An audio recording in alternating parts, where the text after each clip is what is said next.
Hi, it's HardReset, and today I'll show you how to sync and backup the REDMI Pad 2.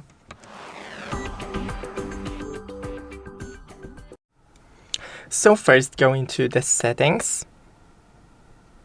Right here the About tablet, Backup and Restore, and Xiaomi Cloud. Now you need to sign in to your Xiaomi Cloud. And right here you have the Cloud Sync. Go into the Backups. Here you can enable the automatic backups, but you can also select Backup Now. And now we need to wait till it's done backing up. It may take 5 to 10 minutes. So my tablet couldn't be backed up because I don't have enough storage space.